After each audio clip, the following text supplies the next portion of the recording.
Welcome to Crux Stationalis, where we journey through the Lenten station churches of Rome, uncovering their history, theology, and sacred beauty. I'm Jacob Stein, and today, on the Wednesday of the second week of Lent, we stand before one of the most beloved saints of the early church, Saint Cecilia, the patroness of music, whose witness of faith resounds across the centuries.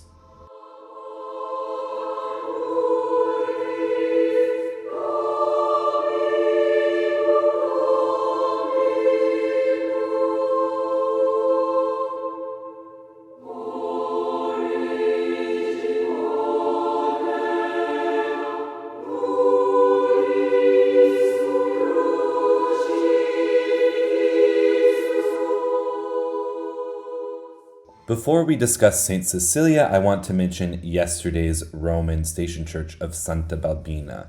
I thank you for letting me take a little respite. Unfortunately, we haven't been to this church for the station for quite some years. There's works going on, and it's been replaced by another station.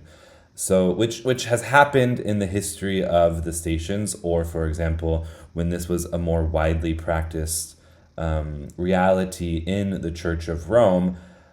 Not all of these churches couldn't satisfy the masses of people who would be participating in these liturgies. So there were also additional stations added to the schedule, in regards to the obtaining of an indulgence, because this is an indulgence act.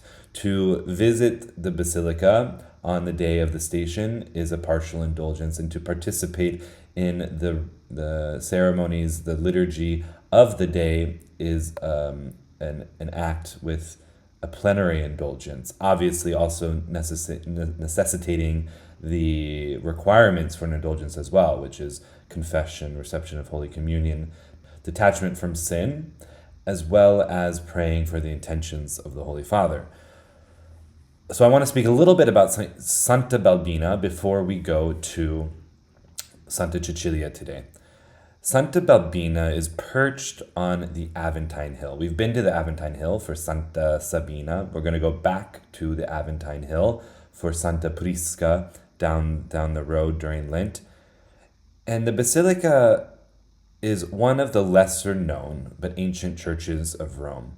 Its origins date back to at least the 4th century, built over what was likely the house of the Roman martyr Balbina, the daughter of a soldier named Quirinus. While little is known about her life, tradition holds that she was baptized by Pope Alexander I and remained a consecrated virgin. The basilica itself has undergone centuries of change, yet I've been able to go once there inside the basilica. It really preserves the quiet monastic atmosphere that once surrounded it when it was used as a cardinal's titular church in the Middle Ages. Today, it remains the station church officially for the Tuesday of the second week of Lent, and it reminds us of the hidden but enduring witness of the early Christian martyrs. But, as promised, now we move from Santa Balbina to another great Roman martyr, Santa Cecilia, Saint Cecilia. And there we enter a story of faith, courage, and unwavering devotion to Christ. Her martyrdom, that of Saint Cecilia, celebrated in the very church that bears her name in Trastevere, is one of the most traumatic and moving accounts of the early Christian era. But behind those familiar images of Cecilia at the organ, we find a deeper story of defiance, courage, and unshakable devotion to Christ. Cecilia was a noble Roman maiden, born into wealth and privilege in the 2nd or 3rd century. But rather than embracing those comforts of the world, she secretly consecrated her virginity to Christ, choosing a heavenly spouse over an earthly marriage.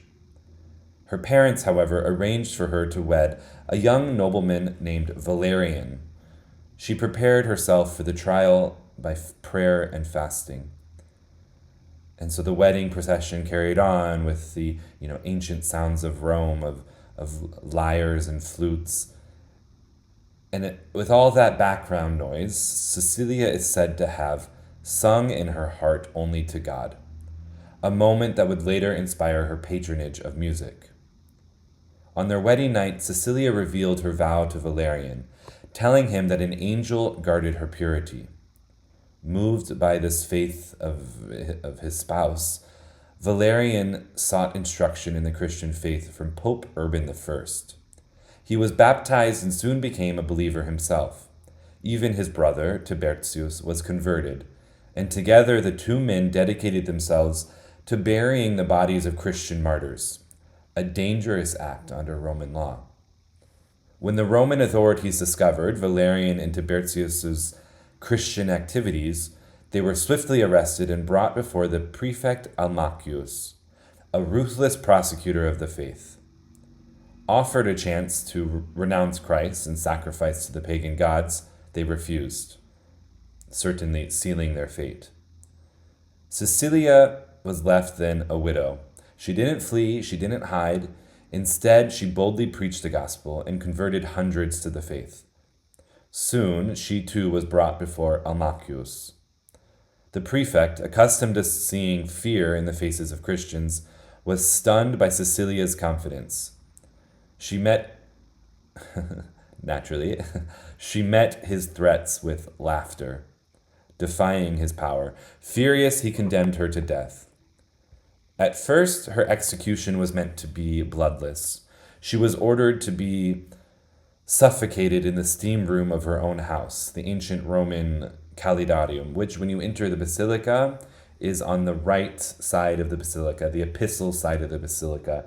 It's the chapel. You can only there's a hallway that goes to it, a corridor that goes to it, which is gated off. You used to be able to go into that hallway and look into the chapel. But then there's a little chapel nestled in there, which was this place of this Calidarium. So, for an entire night and day, the fires blazed and the doors of this Roman bath were sealed, the steam room in her house. But Cecilia remained unharmed. The heat didn't touch her, as though God himself had preserved her. Frustrated, Almachius sent an executioner with a sword. 3 blows to her neck failed to sever her head, and 3 was a legal limit for executions. So, again, the soldier fled in terror in the face of Cecilia's courage, leaving Cecilia mortally wounded but still alive. For 3 days she lay on the ground, bleeding, yet continuing to pray and give witness. During these final hours, she gave all she had to the poor and arranged for her home to be turned into a church.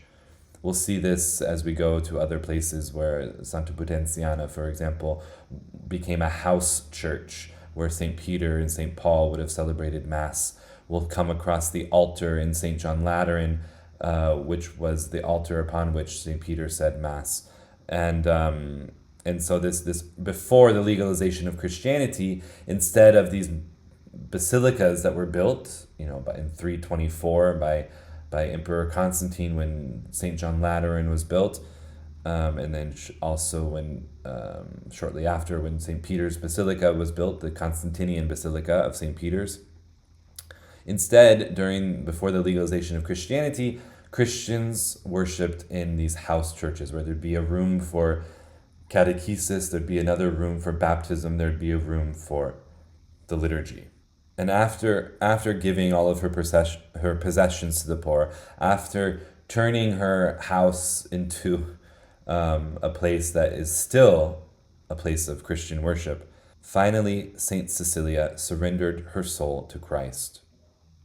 When her body was exhumed in the 9th century by Pope Paschal I, it was found miraculously incorrupt, lying as though still in death's embrace, with 3 fingers extended on one hand and one on the other, a silent profession of faith in the Trinity as one God. Her basilica in Trastevere, built over the very house where she was martyred, remains a place of prayer and pilgrimage. Beneath its high altar lies a stunning marble statue of Cecilia's incorrupt body, sculpted by Stefano Maderno. It is not the triumphant image of a saint standing in glory, ascending into heaven, but the hauntingly real depiction of a martyr in death, a testimony to the fragility of the body, but also the invincibility of faith. Cecilia's story is not simply about music. It is about the harmony of a soul in perfect accord with God. Her song was not of notes and melodies, but of a life given entirely to Christ, even in suffering. And so, as we continue our Lenten pilgrimage, may we too hear the call to make our lives a hymn of faith, singing in our hearts only to God, and really a life harmonious with the virtues of Christ, with the strength of Christ. I know we're 2 weeks into Lent now, and that can be a hard time for a lot of people. Maybe as you know, even in the first days, it's like, did we gave up our resolve? We maybe some have had to flee to confession, to start anew in these days of Lent. But really, I think we need the beauty of the Roman Station Church pilgrimage is that we come across these martyrs. We come across these martyrs who gave everything in union with Christ, and courageously, joyfully, without fear. And so we're not being asked to give our lives in martyrdom. It could come to some of us, and we do know that in the life of the church these days, in the world that we're living in now, we've seen a number of martyrdoms beyond comparison to the early church. But we're hidden. It's a hidden reality. It's something that it's not spoken about in media. It's the only legitimate persecution nowadays is that against Christ's church, the true church, and these witnesses who are willing to give everything. But we may not be asked to give our life in martyrdom, but we're asked to give our life entirely to Christ. We're asked to, in the smallest things, in the biggest things, in the most menial daily task of our life. I think it's St. John of the Cross who says, at the end of our life, we're going to be asked how much we loved God. And we have the ability now to, in these days, to truly let the virtues of Christ shine through in us. We go visit these beautiful churches. And one thing that I haven't mentioned this season of the podcast is, the churches of Rome, the early churches of Rome, before the facades were baroqued, and the emphasis of the building of the church was to create a beautiful interior. Not so much the facade, which Roman structures, pagan Roman structures, it was the grandness of the facade that was emphasized, and the inside would be sort of a dark space. But we Christians, we added windows to the upper stories of the church, and we didn't care so much what the facade looked like. We left it, in this Roman brick. Instead, we decorated the interior because it's an analogy for the virtues that we need to possess. And then we added these windows, and light shines in, representing Christ himself. And so we're meant to build this interior of ourselves in humility, in charity, in honesty in our lives, in getting rid of those ugly things in our lives. Doesn't mean it's going to happen overnight, but I think we need to stop making excuses for ourselves. Because as Scripture tells us, as St. Paul tells us, God gives us the sufficient grace for our lives. And when we cooperate with that, that's when we allow the resplendent light of Christ to shine. And that's what happened with the martyrs. It's not them. It's not a testament to them. Their life is a testament to Christ. And, I think we get bogged down in that reality. And then we just give up. And so I encourage you to continue to start again if you need to start again with this Lent, but also to not give up, to not think that Christ's love is cheap, but to realize that it's the most beautiful treasure in the world. And we would give everything to buy that field with that unsuspecting pearl of great price hidden in it. And so ask yourself, are you willing to give everything? Are you willing to be a witness of Christ's love in the world? Like these saints, these martyrs that we're coming across. So I thank you for joining me for this episode of Crux Stationalis.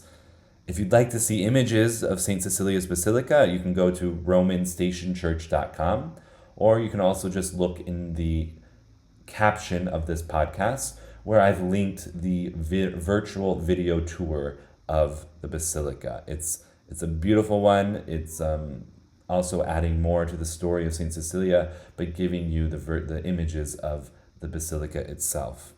Be sure to subscribe and join us next time as we continue our journey through the station churches of Rome.